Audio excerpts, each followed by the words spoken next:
반갑습니다. 안녕하십니까. B2B 미술학원 원장단입니다. 아 진짜 오랜만이에요. 아유, 오랜만입니다. 네. 마스크 벗은 거 잘생기셨네요. 예, 예년 같으면은 뭐 백스코라든지 뭐 문화회관이라든지 이렇게 오프라인 장소에서 다 같이 모여가지고 설명회를 진행했는데 뭐 올해는 이렇게 카메라 앞에 섰습니다. 네, 좀 아쉽네요. 온라인이 대세죠. 예, 맞습니다. 자, 그럼 지금부터 이제 온라인 설명회를 시작하도록 하겠습니다. 오늘은요, 온라인 수업에 대한 설명과 입시 변경안에 대한 간략한 언급으로 이루어져 있습니다. 그래서 첫 번째로 온라인 수업 설명회부터 시작하도록 하겠습니다. 자, 아름다운 세상, 우리의 일상이라는 화면이 첫 화면으로 만들어져 있습니다. 과연 이게 어떤 뜻일까요? 직장 생활을 하고 그다음에 우리가 큰 마트라든지 시장을 다니면서 자유롭게 쇼핑을 했던 뭐 학교에서 학생들이 수업을 받고 모습들인데 불과 2개월 전에 코로나 발생 전 우리가 평범하게 누리던 일상적인 생활 모습입니다. 지금 좀 바뀌었죠. 지금 상황은 사실은 조금 달라졌습니다. 그 이유가 코로나로 지금도 우리가 지금 겪고 있는 상황이지만 이 사태로 인해서 우리의 많은 것들이 좀 달라지고 있는 것 같아요. 하나씩 보겠습니다. 직장인들도 업무를 집에서 재택근무를 하고 화상회의를 진행을 하고 온라인 쇼핑 다들 해보셨죠? 지금 온라인으로 주문을 하고 택배를 받으면서 거의 대부분의 이런 쇼핑들을 갖다 해결을 하고 있습니다. 학교와 학원 온라인 수업 요즘 대세인데요. 우리가 일반적으로 대면 활동을 하다가 지금 이제 코로나 사태로 인해 가지고 비대면 활동이 증가하고 있는 상황이거든요. 또 기사를 한번 보시죠. 머니투데이 이제 4월 14일자 기사를 보시면 포스트 코로나 세 가지가 바뀐다. 이전처럼은 영원히 돌아갈 수 없다. 이 기사가 나와 있습니다. 그 세 가지 중에 큰 변화가 하나가 있는데 온라인 강의의 일상화라고 이렇게 기사가 나와 있는데 일반 학원들의 온라인 강의는 기존에 있었었죠. 그런 있던 강의가 이제 코로나 사태로 인해 가지고 전차적으로 일상화가 되고 있다는 거는 초등학생들, 중고등학생들, 대학생들까지도 지금 현재 온라인 강의를 듣고 있고 온라인 계약을 한 상황입니다. 그만큼 이제 일상화가 되었다라고 보시면 되겠죠. 그렇죠. 온라인 강의가 생활화되고 있는 상황이긴 한데 과연 이거 온라인 강의 괜찮은 것 같은가요? 저희도 이제 집에 아이들이 온라인 강의를 듣고 있고요. 들어가지지가 않아요. 제가 계속 옆에서 봐주다가 정말 학부모 계약이란 뭔가를 체험해보고 오는 상황도 겪었거든요. 뉴스 내용이 잠깐 나오는데요. 초중고 540만 명 원격 수업 접속을 해서 학부모들 수업질을 높여야 한다. 이런 말들이 계속 나오고 있어요. 원격 수업이 원활하지 못했다는 거죠. 막상 학교에서도 이렇게 온라인으로 지금 수업을 하고는 있는데 EBS 방송만 틀어준다든지 그다음 접속이 조금 안 된다든지 이런 사항들 때문에 온라인에 대한 약간 부정적인 시각이 있는 것도 사실인 것 같습니다. 미술은 이제 실습이라는 부분이 꼭 들어가 있다 보니까 대학에서도 이 실습 부분이 온라인 수업은 어렵다라는 말이 있습니다. 얼핏 생각해도 이 실기적인 부분을 우리가 화면만 보면서 이렇게 수업을 받는다는 것이 과연 이렇게 효율성이 있을지 조금 걱정이 되기는 합니다. 화면을 보면서 수영을 배운다거나 스포츠도 무용을 배운다거나 근데 또 그런 앱도 있잖아요. 댄스 같은 거 영상 보면서 배우는 앱도 있으니까 괜찮을 것 같기도 하고 이게 안 될 것 같기도 하고 자, 그러면은 B2B 미술학원에서 온라인 수업을 갖다가 어떻게 준비를 했는지 한번 보여드리도록 하겠습니다. 자, 지금 첫 번째 화면이 기존 미술학원 수업 방식이라고 이렇게 세 장의 사진이 있습니다. 보면은 판서, 시범, 평가. 원장님도 익숙하게 보시던 장면이시죠? 하나씩 한번 살펴보겠습니다. 지금 화면에 보시면 판서를 이용해 가지고 설명하시는 부분의 이제 사진인데 보통 우리가 학원에서 수업을 하게 되면 3시간에서 3시간 반 정도 수업을 하죠, 그죠? 네. 그러면은 오늘 실기를 하기 위해서 도입을 하는 부분이 있습니다. 그게 한 15분에서 20분 정도 이제 선생님께서 이론 설명을 해 주시죠. 근데 주로 이렇게 보시다시피 직접 그린다든지 아니면 텍스트를 이용해서 설명을 하는 그런 형식이 보여지겠죠. 자, 그러면 요거를 온라인으로 어떻게 만들었는지 한번 화면 한번 보시겠습니다.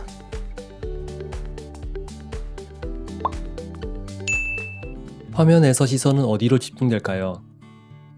선이 끝나는 위치에 점이 형성되고 그곳으로 시선이 집중됩니다. 그렇게 느껴지시나요? 이번에는 시선이 어디로 집중될까요? 선의 연장선 끝에 점이 형성되고 그곳으로 시선이 집중됩니다. 이 그림은 의도적으로 토마토에 시선이 집중되도록 계획한 것인데 자, 지금 보신 영상이 현재 이제 교실에서 온라인 수업을 시작할 때 이제 도입부라고 보시면 되겠죠. 저 부분이. 지금 우리 학생들은 영상 세대입니다. 유튜브에 많이 노출되어 있는 세대이기 때문에 텍스트보다는 영상에 집중력을 훨씬 더 발휘를 많이 합니다. 그런 세대이기 때문에 이 영상 부분을 활용해서 아이들의 이해, 도입 부분의 이해를 돕고요.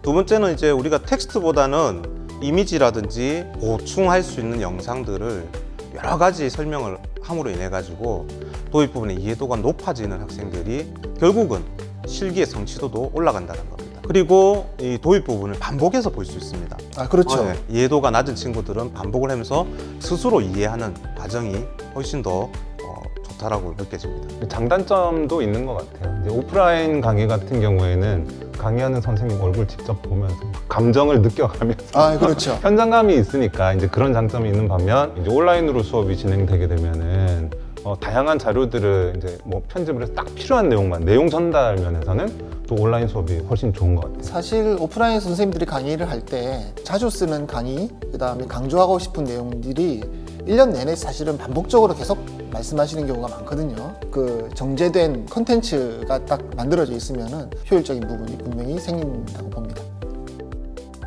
이 장면은 우리 학생들은 많이 익숙한 장면일 겁니다. 근데 이제 학부모님들께서는 아마 처음 보시는 분도 계실 텐데요. 이분은 선생님들이 수업 중에 수업 상황에 따라서 학생들을 선생님 주변에 모아놓고 여러 가지 뭐 물감 배색이라든가 드로잉이라든가 이런 부분들의 시범을 직접 보여주는 이런 장면입니다. 자, 이 부분이 이제 우리가 온라인으로 어떻게 한번 시도를 했는지 한번 보겠습니다.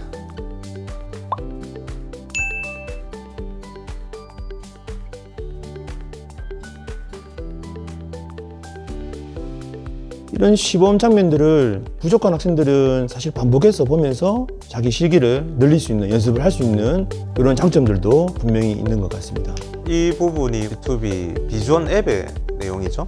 실기 동영상은 실습 파트의 최고의 선생님이 찍은 동영상이죠. 그렇죠. 예, 선발된 선생님의 퀄리티 높은 영상을 볼 수 있다고 보시면 돼요. 사실 B2B 미술학원 같은 경우가 이런 온라인 수업 시스템에 대해서 한 3년 전부터 이런 앱을 개발을 하고 거기에 지금 양질의 컨텐츠를 지속적으로 만들고 있는 상황입니다. 최초로 시작은 더 일찍 했어요. 최초로 시작한 거는 저희가 B&B 방송 해가지고 네, 2007년에 저희가 방송 장비 다 시스템 갖춰가지고 온라인 수업 시작을 했었어요. 뭐든지 B2B는 빠릅니다. 네, 세 번째 강의실에서의 평가 부분입니다. 네, 저희가 교실에서 일반적으로 학생들 그림 평가하고 할 때는 이제 지금 화면에 보이는 것처럼 이제 저런 상황으로 평가를 하죠. 뭐 수업 진행한 학생 뭐 10명이면 10명, 30명이면 30명 학생들 그림을 이제 교실에 쭉 붙여놓고 그걸 일일이 선생님께서 이제 보면서 그룹별로 전체적인 내용을 안내를 해주거나 아니면은 개별적인 내용을 안내를 해주거나 하면서 평가가 진행되게 됩니다. 이때 집중 잘 해야 돼요. 또 이럴 때 막 선생님들 좀 화도 내기도 하고 예, 좀 목소리 톤이 올라가기도 합니다. 자, 그러면은 이 평가 부분이 저 온라인으로 어떻게 구현되는지 한번 보시겠습니다.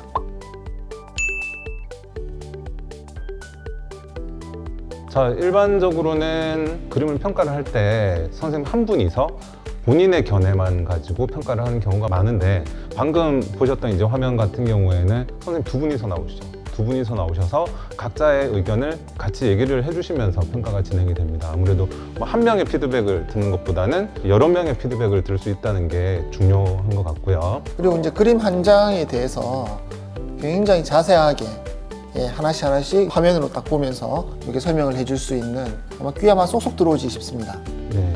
다음 평가 장면인데요. 평가를 갖다 하다 보면은 선생님 입장에서 좀 아쉬운 부분들, 이 부분이 조금 바뀌었으면 좋겠다, 좀 수정됐으면 좋겠다, 이런 부분들을 온라인에서는 미리 작업을 해가지고 보여줄 수 있는 장점이 있습니다. 저런 부분을 보면은 그 물체들이 다닥다닥 붙어 있어서 약간 답답한 공간이 답답해져 있는 그런 느낌이 조금 드는 것 같아요. 지금 보시는 화면에서 왼쪽이 비포고 오른쪽이 애프터죠. 그렇게 함으로 인해 가지고 동시에 비교해서 설명을 하기 때문에 학생들의 인지 능력이 훨씬 올라간다고 보시면 됩니다. 실제 시험장에서 비포 정도면 한 몇 점이 나올까요? 그림의 전체적인 완성도라든지 표현력 같은 경우는 괜찮아서요. 한 80점에서 85점 사이쯤 나오지 않을까요? 그러면 애프터 같은 경우는 애프터 같은 경우는 저라면은 한 90점 정도의 충분히 점수를 줄 수 있을 것 같습니다. 그러면 우리 학생들한테 90점 이상의 그림이 기준이 확실히 서지겠군요. 네. 아, 그렇죠. 네. 80점과 90점이라는 게 사실은 학생들 기준에서는 별 차이 아니구나라고 생각할 수 있는데 수능 점수로 환산해서 봤을 때는 실제로 뭐 한 2.5등급에서 3등급 정도의 격차가 나는 점수예요. 80점대랑 90점 정도의 차이면은 이거는 합격 당락 떨어지고 붙고의 기준이 될 수도 있습니다. 네, 지금까지 온라인 수업에 대해서 오프라인과 조금 비교해가지고 우리가 한번 영상을 봤는데요. 어떻습니까? 뭐 충분히 미술에서도 온라인 수업의 역할이 있다고 생각하지 않으십니까? 장점이 많이 있죠. 물론 이제 오프라인에서 할 수 있는 장점도 많이 있지만 온라인이 가지고 있는 장점이 많기 때문에 우리가 사실 효율성을 본다면은 이 온라인 수업에서 가질 수 있는 장점을 어떻게 활용하는가 이게 굉장히 중요할 것 같아요. 하지만 제가 이제 이 선생님들의 영상을 제작하는 과정들, 온라인 수업을 하는 것들을 갖다 옆에서 지켜본 결과 상당히 많은 시간과 노력이 필요한 일인 것 같습니다. 저도 한번 해봤거든요. 준비하는데 시간이 진행하는 시간보다 훨씬 많이 걸려요. 자료를 찾고 기획을 하고 그림을 그리고 제작을 하고 그다음에 촬영을 하고 편집을 하는 시간이 사실 오프라인 수업 준비에 한 5배 정도는 더 힘든 일인 것 같아요. 그럼 선생님들 오프라인으로 지금 학원에서 학생들 수업도 진행을 해야 되는데 수업도 그냥 하는 거 아니잖아요. 낮에 수업 준비도 해야 되고. 그러면 지금 온라인 수업 준비는 도대체 언제 하는 겁니까? 선생님도 아침에 출근하십니다. 아침에 출근을 해서 회의하고 컴퓨터 작업하고 그 녹화 영상 찍고 심지어는 퇴근해서도 집에서도 또 작업을 하는 그런 상황입니다. 그렇다 해서 우리가 퀄리티가 낮은 건 아니잖아요. 일반화되어 있는 메가스터디 그런 이제 공부학원의 이제 인기 온라인 강사하는 스텝이 최소 15명에서 보조해주는 스텝이 30명 이상까지 있는데 지금 사실은 미술학원의 특성상의 수업 퀄리티를 위해서 높은 수업의 퀄리티를 위해서는 쌤들이 직접 이렇게 하셔야 되는 상황입니다. 온라인 수업에도 방식이 여러 가지가 있을 수가 있거든요.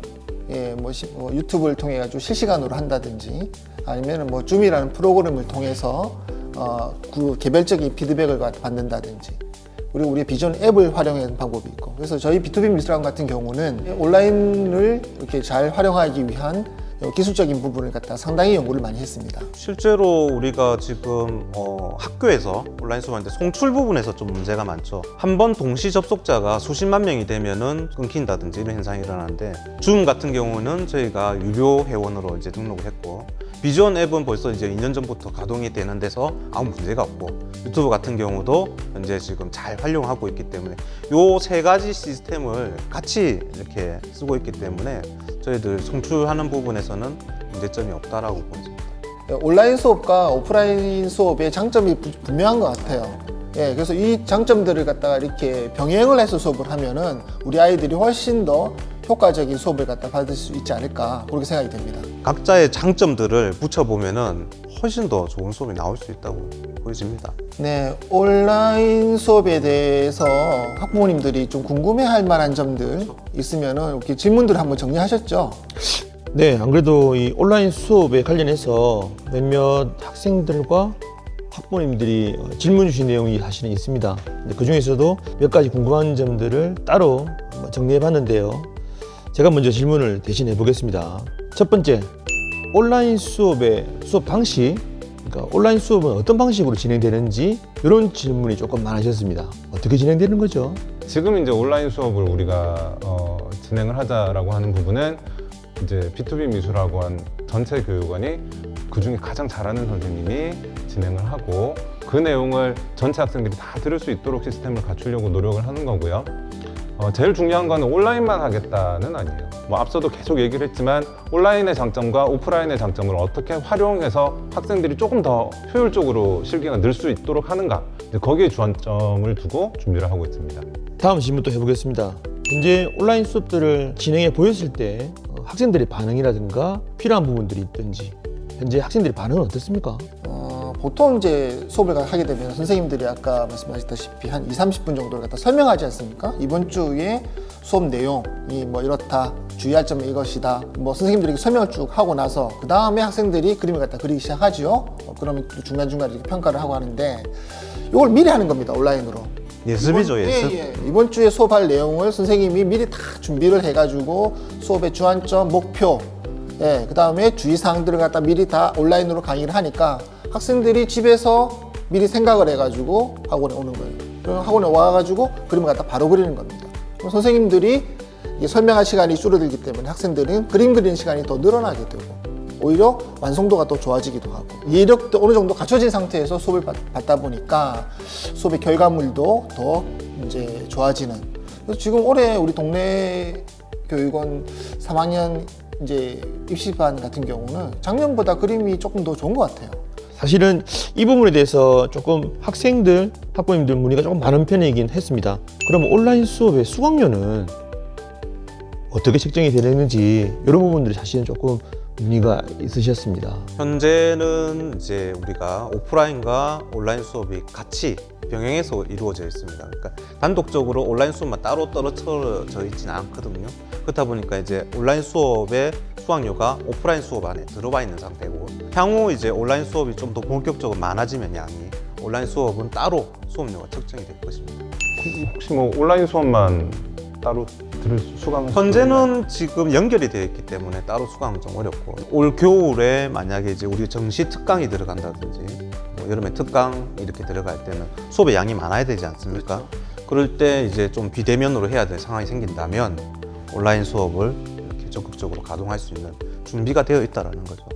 거기에 맞는 또 수강료도 책정이 될 것입니다. 뭐 지금 완벽하게 모든 것이 다 갖춰진 상황은 아니니까요. 수업 시스템이라든지 수업의 방식이라든지 뭐 수강료 부분도 점차 우리가 어떤 이런 방법을 만들어서 이제 학부모님들한테 다시 한번 전달을 해드리도록 하겠습니다. 네, 여기까지 이제 1부 순서를 갖다가 마치도록 하고요. 이제 두 번째 입시 변경안 파트에 대해서 서설학 원장님께서 조금 준비하셨죠? 네, 이번 시간에는 입시 변경되는 내용에 대해서 입시 변경안으로 해서 안내를 간략하게 드리도록 하겠습니다. 전체적인 내용 전부 다 안내를 드리는 건 아니고요. 입시 변경되는 내용 부분에 대해서만 간략하게 안내를 드리겠습니다. 먼저 올해 대입 전형 일정입니다. 수능 시험 자체가 원래는 11월 19일 예정이었죠. 11월 19일 예정되어 있었고 수시 모집은 원서 접수가 9월 7일에서 9월 11일 사이였습니다. 정시 모집은 원서 접수가 12월 26일에서 12월 30일이고요. 전형 기간은 1월 2일부터 1월 말까지 예정이 되어 있었습니다. 여름 방학은 뭐 지금 표기가 되어 있지는 않지만 보통 뭐 7월 말부터 8월 말까지 한 달 정도 있었죠. 자, 이번에 코로나로 인해서 이제 좀 변경된 내용을 살펴보면은 수능 시험일이 미뤄졌어요. 12월 3일, 그래서 뭐 약 2주 정도 미뤄져 있는 상황이고요. 수시 모집 전형 기간 같은 경우에도 원서 접수가 9월 23일에서 9월 28일, 전형 기간이 9월 29일에서 12월 26일 뭐 이렇게 미뤄져 있는 상황이고요. 정시 모집은 원서 접수가 1월 7일에서 1월 11일, 전형 기간이 1월 13일부터 2월 5일까지로 미뤄져 있습니다. 그러면 수능 같은 경우에는 14일 연기가 된 상황이고요. 수시 모집은 17일 연기가 됐고 정시 모집은 11일 연기가 되어 있는 상황이에요. 그래서 사실은 학생들이, 저희 입시생들이 실기 준비할 수 있는 기간이 조금 줄어들어서 그게 조금 걱정스러운 상황입니다. 올해 좀 변수가 되겠는데요. 네. 이번에는 군 변화, 군이동에 대해서 간략하게만 살펴보겠습니다. 지금 표에 나와 있는 거는 서울대, 서울시립대, 건국대 영상, 대구대 이렇게 나와 있는데 한국교원대나 충남대 이런 데도 변화가 있어요. 근데 이제 일단은 대표적인 몇 군데 대학만 한번 살펴보기로 했고요. 보시면 서울대는 지금 작년까지는 수시에만 모집을 했죠. 그리고 서울시립대하고 건국대 영상디자인과 같은 경우에는 가군에 모집을 하고 있었고 대구대는 나군에 모집을 하고 있었습니다. 이제 군이동이 되면서 올해 같은 경우에는 조금 상황이 바뀌어요. 서울시립대는 이제 정시 모집이 없습니다. 없고 수시 모집으로 빠졌고요. 계속 수시에 모집하던 서울대 같은 경우에는 정시 가군으로 들어왔어요. 그리고 건국대 영상은 가군에 있다가 다시 나군으로 갔거든요.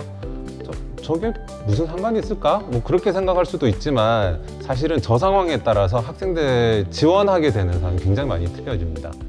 뭐 가군 같은 경우에는 국민대가 같이 들어가 있는 상황이죠. 그러면 원래 국민대 지원하던 학생들이 서울대하고 분산이 될 수도 있을 거고요. 나군에도 이제 건국대 영상이 들어가게 되면 다른 변화들이 예상이 됩니다. 자, 이번에는 실기 유형의 변화를 살펴보겠습니다. 건국대 같은 경우에 기초 디자인과 스토리보드, 건국대 영상입니다. 건국대 영상은 기초 디자인과 스토리보드를 보고 있었고요. 가천대 같은 경우에는 지금 기초 디자인과 사고의 전환을 보고 있었고, 상명대 서울은 기초 디자인과 사고의 전환, 이화여대 같은 경우에는 제시된 대상과 주제 의견 표현, 성신여대는 기초 디자인, 소묘 한 장, 기초 디자인, 기초 조형 한 장, 이렇게 이제 2장을 하게끔 돼 있었어요. 세종대는 패션 디자인과 인체 색채 소묘만 보고 있던 상황이고요. 변화되는 내용을 보면은 기초 디자인, 기초 디자인, 기초 디자인, 기초 디자인이 조금 많아졌고, 앞에 이제 뭐 선택적으로 돼 있던 과목들이 기초 디자인 한 과목으로 단일화되는 현상을 보실 수 있습니다. 지금 실기가 변화가 된다면은 한 해마다 그 재수생들이 좀 불리한 상황이 되겠죠. 그 전에 실기하던 과목을 없애고 그런 부분이 있죠. 바뀐 실기 과목 해야 되니까. 그래서 지금 재수를 하는 친구들이라든지 1, 2학년 때부터 저 특정 대학을 준비하던 특정 과목 학생들은 유의 깊게 보셔야 될 부분인 것 같아요. 기초 디자인이 많아진 걸로 봐서는 아무래도 기본기 훈련을 조금 더 철저하게 시켜야 될 것 같습니다. 특히 건국대 영상 디자인 같은 경우에는 스토리보드가 없어지는 상황이 되다 보니까 이제 준비를 스토리보드로 준비했던 친구들 같은 경우 올해는 좀 지원이 힘들게 되겠죠. 애니 준비하는 학생들이죠. 예. 자, 그 외에도 이제 다른 부분들 변화가 많이 있습니다. 모집 인원의 변화가 생기는 학교들도 있고요. 반영 방법이 바뀌는 대학들도 있어요. 내신 반영이라든지 수능 반영, 실기 반영 비율이 이제 변화가 있는 학교들이 있어요. 동서대 같은 경우에도 보면은 부산에서는 실기 반영 비율이 또 더 늘어났죠. 80% 반영되는 걸로 바뀌었고요. 모집 전형 같은 경우에는 모집 전형 자체가 이제 없어지는 학교들도 있고 또 새로 생겨나는 경우도 있고 하니까요. 오늘 자세히 설명드리기는 좀 힘들 것 같고 이제 조금 다시 안내를 드리도록 하겠습니다. 자, 2021학년도 입시에도 많은 변화가 있고요. 이 부분은 저희 B2B 선생님들 안내 잘 해드립니다. 걱정하시지 마시고 네. 선생님과 함께 상의해가지고 준비를 차근차근 해나가면 될 것 같습니다. 자, 이번에는 지금 고3 말고 고2, 고1 기준의 대입 전형 변화를 한번 살펴보도록 하겠습니다. 먼저 대입 전형의 이제 구조가 조금 바뀌는 부분들이 있어요. 정시 전형과 수시 전형 크게 나눠서 이제 이렇게 저희가 구분을 하고 있는데, 정시는 일반적으로 수능이 좀 많이 들어간 전형, 수시는 내신이 많이 들어가는 전형, 이제 그렇게 생각을 하고 있죠.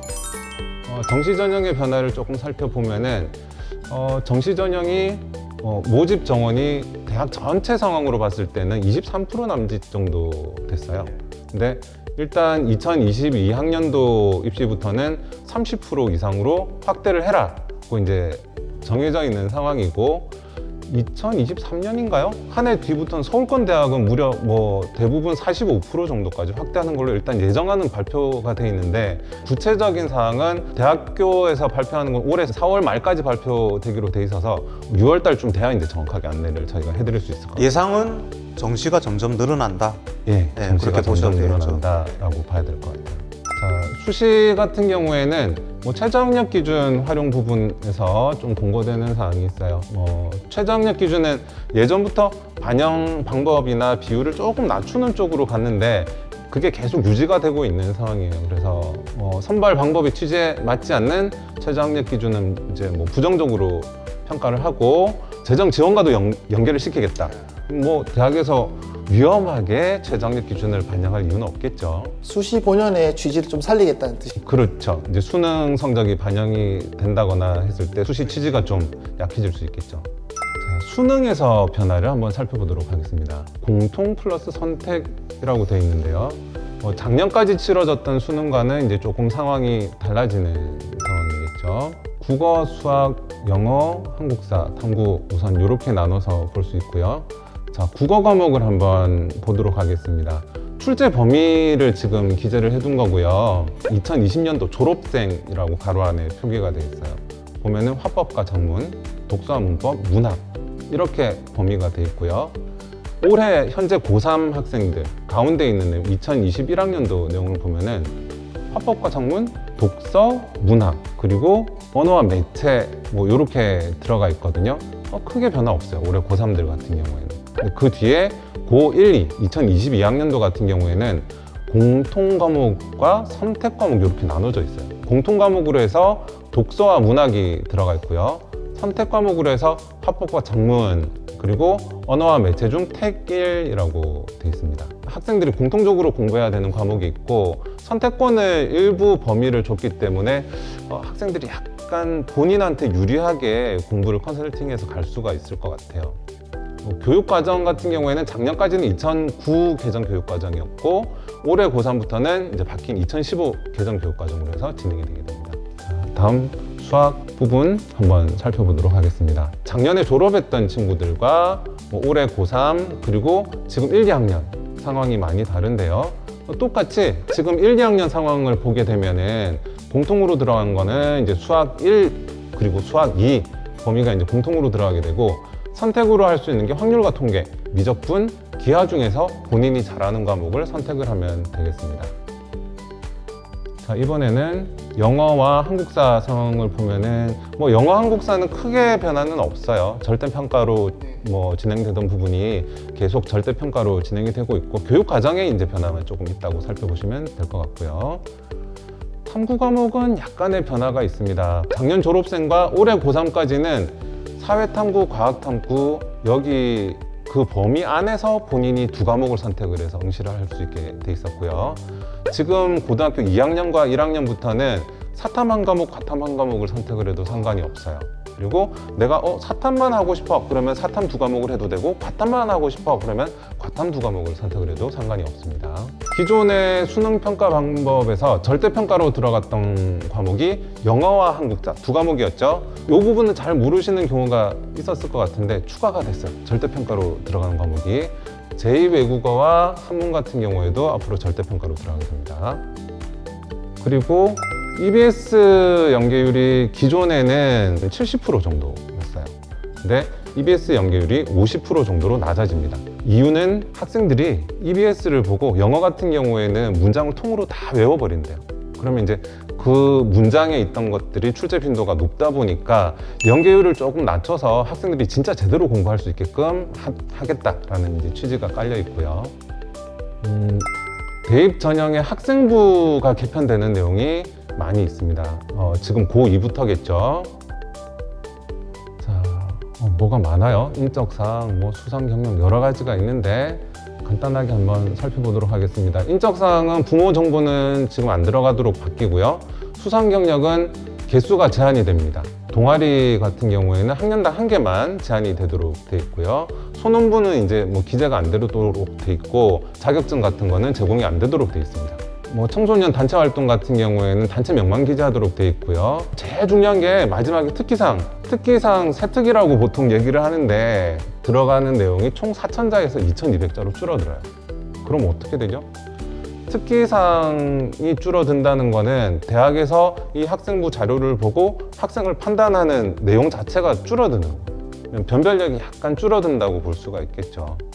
수시가 약간 줄어들 수도 있지 않을까라는 추측을 해보고요. 전체적으로는 좀 간소화된다라고 판단을 하시면 될 것 같습니다.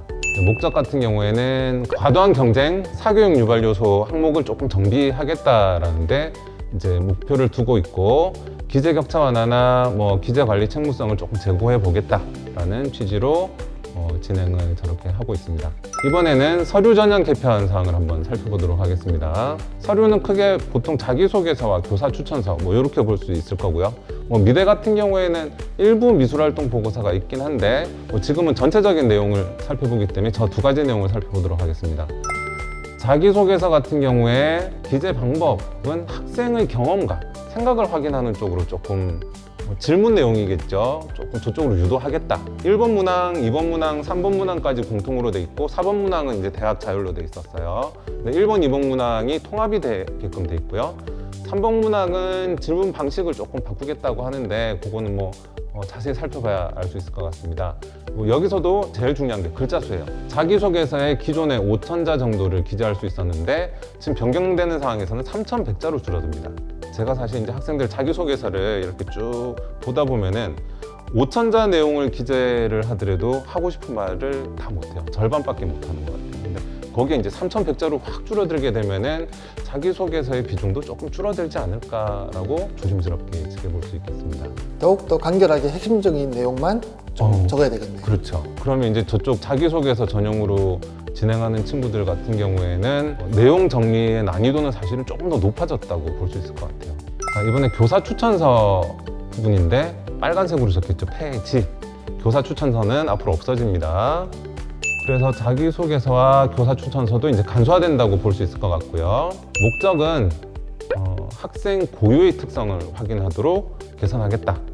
그리고 대입의 투명성과 공정성을 강화하기 위해서 그 추천서 같은 경우에는 폐지 쪽으로 방향을 잡은 것 같습니다.